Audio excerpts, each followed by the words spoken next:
I have always loved setting new goals, almost as much as I love achieving them. I want everyone in the room to think of a goal.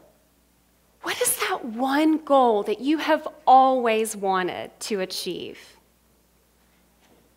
Have you thought of one yet? Go ahead, I know you have one. It could even be a goal that feels impossible to reach towards.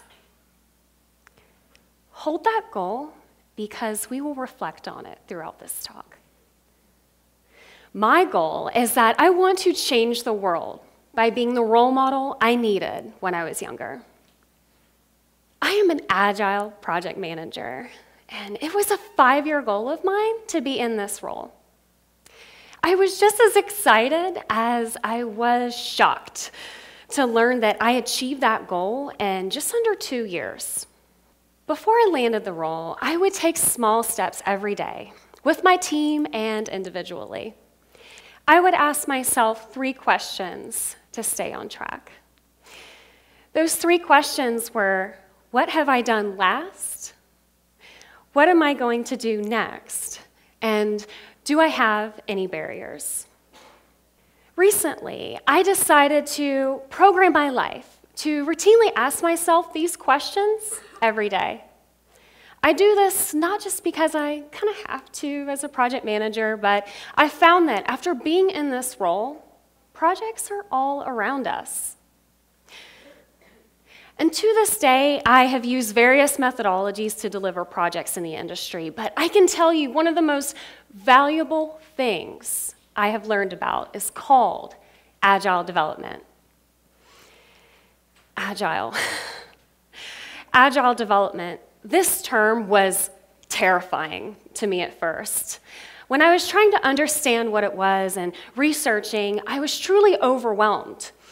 Picture me at my desk with scattered papers all around, open books, and on my computer, my desktop was overflowing with files. And of course, I had billions and billions of open browser tabs. Have you ever researched online when planning a vacation? You know, when you're looking at travel, stay, food, all the things that you're going to do, and you're comparing prices to ensure you get the best rates? And then in the end, you realize you have opened more tabs than what your window will allow. That's how I felt when I was trying to understand agile development. If I were to consolidate all of those browser tabs and tell you what agile development is, it's just breaking down a goal, like the one you just thought of, into small, bite-sized chunks, collaborating frequently, and being open to change. I realized I actually used agile concepts in order to achieve my goal of becoming a project manager. In fact, we all have used it, and I bet you didn't even know it. We've used it when planning a dinner for a large group, when doing spring cleaning in your house, and even when getting your kids off to school. I don't have children yet, but I used to drive my little brothers to school in the morning. And let me tell you, that was a real project sometimes. When I reflect, I realize I actually applied agile concepts such as the 3 questions then. I would ask them if they did their homework last night, and if they did, ensure I was headed off to school with them. I would talk to them about classes they were headed to that day, and generally the barriers had to do with things like their shoes. For some reason, they liked to wait until we got to the school to let me know that they left their shoes back at home. Agile is used around the world today in businesses, both inside and outside the tech industry. It's used with schools and with families. Over 70% of organizations have reported to using agile development, according to the Project Management Institute. And now that I'm aware of what agile really is and how I can use it in my life, I'm going to use it when working towards my goals. And at this point, you may have some ideas of how you can apply some of those agile concepts to the goal you just thought of. Or you're wondering, how in the world, Lauren, are you going to use it to develop change? Well, after defining your goal, like we just did, you then start a small project that will get you a little bit closer to that goal. Once you start, create that continuous feedback loop. So asking the 3 questions: what have I done last? What am I going to do next? And do I have any barriers? My journey of changing the world began at Kirby Smith Middle School, an institution that focuses on math, science, and technology. My electives, such as robotics and video game design, fascinated me the most, but I didn't realize until over a decade later that I still love STEM fields and would pursue a passionate career in technology. When I found that passion again, as if I had lost it at first, I began to ask myself, why? When I reflect, I can remember being one of the only girls in the courses, and I wasn't surrounded by others who were interested in things that I was, so like fashion, science, technology, really anything to do with a computer. I felt like an outcast. This was the early 2000s, so yeah, there was the internet, but there wasn't as many individuals coming together to stand up for social change and the things that I had faced then. Nor did I have a good role model. After understanding better why I almost didn't stick to my passion after all that time, I then knew my mission is to be the role model I needed when I was younger. So right then, I decided my first project was going to be to become engaged in the online community.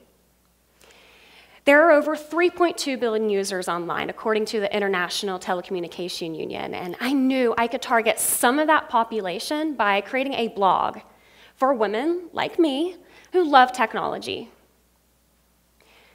Within 1 year, I created that blog, and I now offer an educational resource about things I love and know well.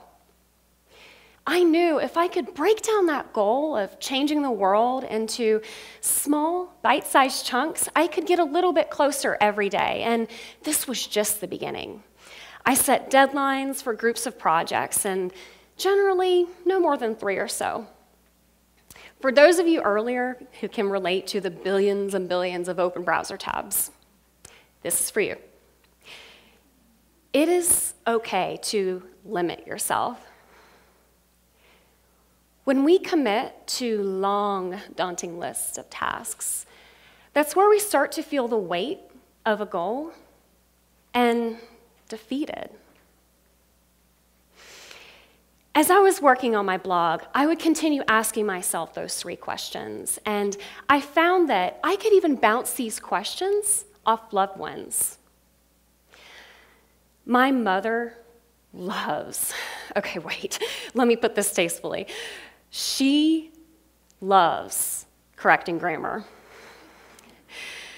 She will correct my grammar if I'm improper, and it's with love, of course, but I found that with her helping me with my grammar, I was actually able to publish more blog posts more frequently.